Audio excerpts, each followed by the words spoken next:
शाहू महाराजांचा विचारांचा पठ्य आहे, राजर्षी शाहू महाराजांचा. घाबरायचा वगैरे काय प्रश्नच नाही. खरं तर ज्या पद्धतीनं ही व्यक्ती शिवाजी महाराजांच्याबद्दल, संभाजी महाराजांच्याबद्दल बोललेली आहे, तो महत्त्वाचा विषय आहे. माझ्या धमकीचा विषय हा महत्त्वाचा नाही मला आलेला, कारण ह्या अशा अनेक येत असतात वारंवार सोशल मीडियातून आणि याच्यातून.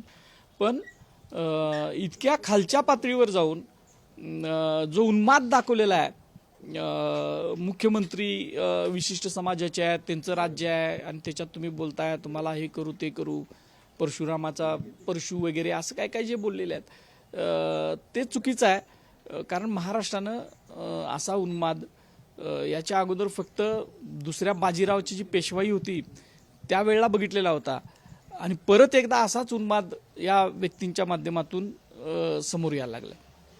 या धमक्यांनी तुम्ही घाबरून जाणार नाही, ह्या धमक्यांनी घाबरायचा विषयच येत नाही. कारण असल्या फोनवरून देणाऱ्या धमक्या या अशा अनेक येत असतात. आणि शिवाजी महाराजांचे मावळे हे औरंगजेबाला घाबरले नाहीत, अफजल खानाला घाबरले नाहीत. शाहू महाराजांना जो त्रास झाला, राजर्षी शाहू महाराजांना, ते कधी घाबरले नाहीत. त्यांचा खून करायचा 3 वेळा प्रयत्न झाला तरी. त्यामुळं या धमक्यांना काय मी घाबरणार नाही.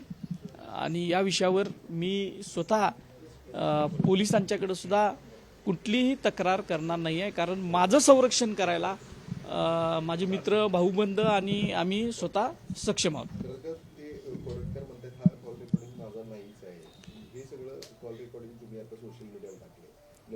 रात्री मला 12:02 पहिला व्हॉट्सअप कॉल आला आहे. व्हॉट्सअप कॉलला प्रोफाईल येते. त्यानंतर लगेचच पुन्हा मला माझ्या मोबाईलवर फोन आले.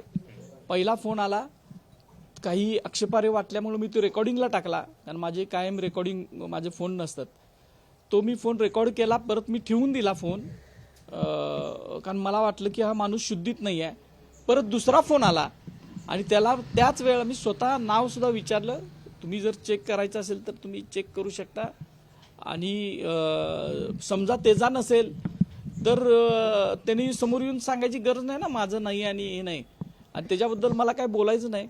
शासनानं त्याच्यावर दुसऱ्या कुणाचा तर काय, मला काय मग वर्ण परशुरामानं फोन केला का काय स्वर्गातनं की असं असं करतो म्हणून? कोणाचा तर असेलच ना फोन, त्याची चौकशी शासन करेल.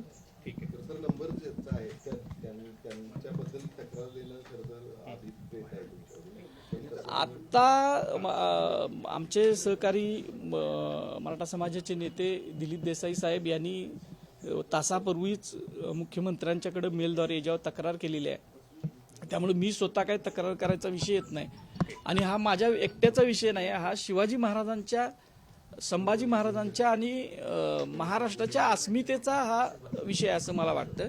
कारण माझ्याबद्दल काय बोललं हे मी कधीच बाहेर देत नसतो, सोशल मीडियात सुद्धा टाकत नसतो कुणी काय बोललं किंवा धमकी दिली वगैरे.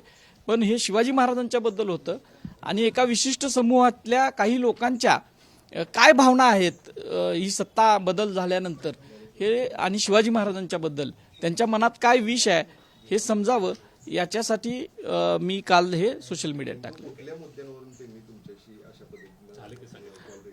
मी ते सगळंच जे काय रेकॉर्ड झालेलं आहे ते सगळंच मी दोन्ही कॉल एकत्र करून फेसबुकवर टाकलेले आहेत.